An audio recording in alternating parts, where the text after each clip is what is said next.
Salariée, elle se prépare pour réussir en entrepreneuriat. Je vais faire avec vous un exercice de coaching à cette personne qui pense faire la transition entre salariat et entrepreneuriat.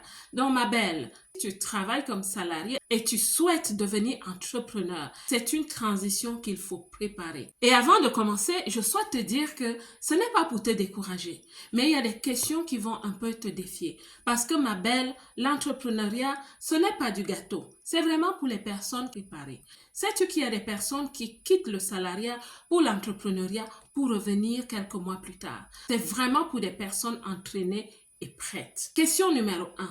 Certaines personnes disent qu'elles souhaitent entreprendre parce qu'autour d'elles, il y a beaucoup d'entrepreneurs. Elles disent qu'en regardant les entrepreneurs, c'est des personnes qui dégagent un certain dynamisme, qui ont une vie apparemment reluisante. Alors, elles décident de se lancer en entrepreneuriat. Pour cela, je vais te dire deux choses. La toute première chose est de savoir, est-ce que tu as une vision personnelle de vie? Quels sont tes objectifs? Qu'est-ce que tu aimes faire? Quel est le problème que tu souhaiterais résoudre chez les autres? Réfléchis par rapport à cela.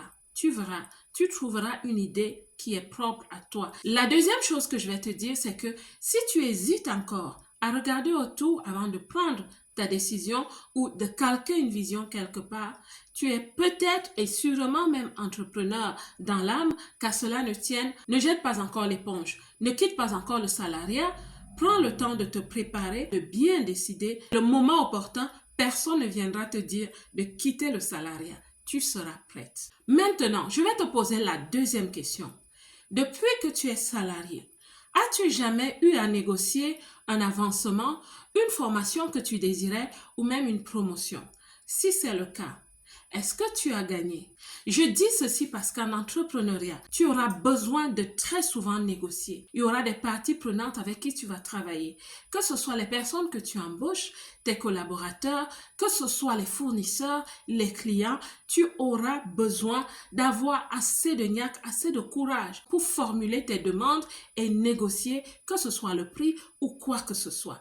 Tu auras besoin d'avoir le caractère de la personne qui sait négocier. Et négocier te demandera de savoir oser, d'avoir un argumentaire et surtout de savoir gérer les objections. En entrepreneuriat, on ne va pas te dérouler le tapis rouge. Tu rencontreras même des personnes qui n'ont pas les mêmes valeurs que toi. Ces personnes qui négocient de façon féroce. Il y a des personnes qui vont même essayer de tirer le tapis rouge du dessous de tes pieds. Si au niveau du salariat en entreprise, tu ne sais pas encore négocier, ne serait-ce qu'une promotion, cela veut dire que tu dois te former en négociation. Tu peux aussi te former dans des capacités internes qui sont le courage, la capacité de persuader, la communication et même la détermination. Bref, la confiance en toi, l'estime de toi et même l'amour de toi. Tu vois, ce n'est pas perdu, mais à ce point, ma belle, tu as encore du travail à faire. La troisième question de coach que je vais te poser, c'est, ma belle, comment collabores-tu en entreprise?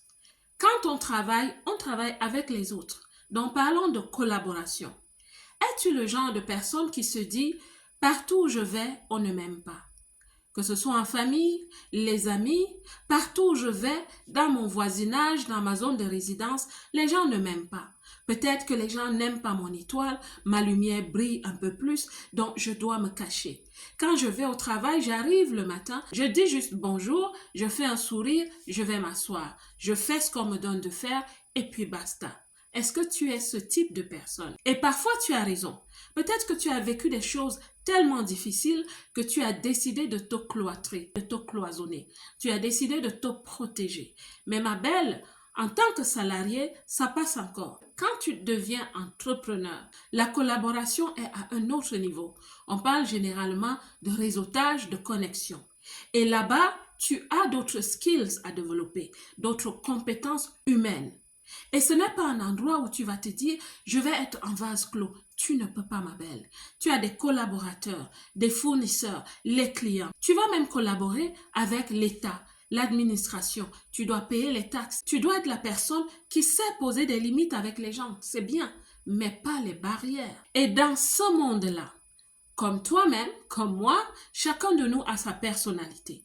Tu vas rencontrer des personnes qui voient la vie d'une certaine façon, qui ont peut-être pas beaucoup d'intégrité. Comment est-ce que tu vas gérer ça? Est-ce que tu seras l'entrepreneur qui dit partout où je vais, on n'aime pas mon étoile, alors je vais me cloisonner? Si tu te cloisonnes, ma belle, ça ne va pas marcher. Comment est-ce que tu vas vendre tes produits? À qui vas-tu les vendre?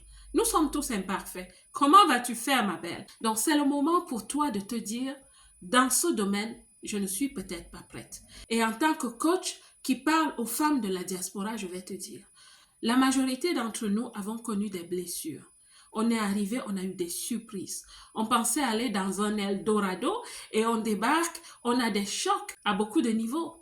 Et c'est des chocs qui nous ont parfois laissés avec des blessures, des désappointements. Alors, est-ce que tu vis encore avec les blessures comme le rejet, l'humiliation? Est-ce que tu te culpabilises encore d'être venu dans la diaspora? Je viens juste de lever un pan de voile pour que tu aies l'éveil et que tu te dises, il y a des blessures sur lesquelles je dois encore travailler avant de laisser mon cocon dans le salariat. Maintenant, question numéro 4. Quelle est ta posture au travail? Quelle est ta dynamique quand tu travailles? Es-tu cette personne qui dit, je suis ici pour faire mes tâches, ce n'est pas la compagnie de mon père? Et il y a des personnes en entreprise qui attendent toujours qu'on leur dise de faire quelque chose. Elles ne prennent presque jamais d'initiative parce que ça rejoint le premier état d'esprit, ce n'est pas la boutique de son père. La troisième catégorie de personnes, c'est celles qui sont toujours prêtes à 16h55. À 16h55, le bureau est prêt. Elles attendent juste dans l'ordinateur pour faire oui. C'est-à-dire, est-ce que tu souhaites fermer l'ordinateur? Et à 17h, elles portent leur sac, elles sont parties. Est-ce que c'est ton état d'esprit, ma belle? Je viens encore te dire qu'à ce point, il y a des choses à travailler. Parce qu'en entrepreneuriat, on te dit qu'il n'y a pas de timing. Et parfois, c'est vrai. Normalement, tu dois organiser ta vie pour avoir une balance entre le travail et la vie de famille, c'est vrai, mais en entrepreneuriat, parfois, il y a des choses qui t'arrivent en impromptu et tu dois les gérer. L'état d'esprit que moi, je vais te conseiller d'avoir, c'est celui de la personne qui est active, proactive et même assertive quand tu travailles comme salarié. Cette personne qui n'a pas peur d'aller prendre une signature chez un grand directeur, qui n'a pas peur de créer des connexions avec des personnes qui travaillent dans d'autres équipes, soit très dynamique. Et je le dis généralement, une personne qui est entreprenante dans le salariat sera une très bonne entrepreneur. Alors ma belle, peut-être c'est encore pour toi un point à travailler. Et si ce n'est pas le cas, kudos. On passe à la 5e question du coach. Ma 5e question donc pour toi, ma belle. Quel type de personne es-tu en entreprise? Quel type de collègue? Est-ce que tu es une personne généreuse? Es-tu une personne qui peut offrir un café gratuitement à un collègue? Qui de temps en temps regarde un collègue qui a du mal, qui travaille généralement très bien, mais qui passe des moments difficiles. Es-tu cette personne qui va l'approcher et lui dire « Est-ce que je peux te donner un coup de main ?» Quel type de personne es-tu? Tu as une voiture. Est-ce qu'il t'arrive de prendre quelqu'un dans ta voiture pour l'aider à faire un bout de chemin? Es-tu cette personne? Alors je dis round of applause parce que tu es bien parti pour devenir entrepreneur. En entrepreneuriat, de plus en plus, on te parle de l'intelligence émotionnelle. Dans tous tes rapports, tu as des clients, des fournisseurs, des collaborateurs. Tu seras apprécié par tes fournisseurs et ils feront encore bien plus pour toi quand tu comprends leurs moments difficiles. Si un fournisseur, une fois sur 100, te dit « Écoute, je ne peux pas te livrer aujourd'hui. Je te livre dans 2 jours parce que je traverse ceci avec mon entreprise. » Sois la personne qui est capable de comprendre parce que tu sais que ça n'arrive pas tout le temps. Mais si tu es une personne très rigide, très fermée, ma belle, ça risque d'être un peu difficile. Je vais te donner un bonus, ma belle.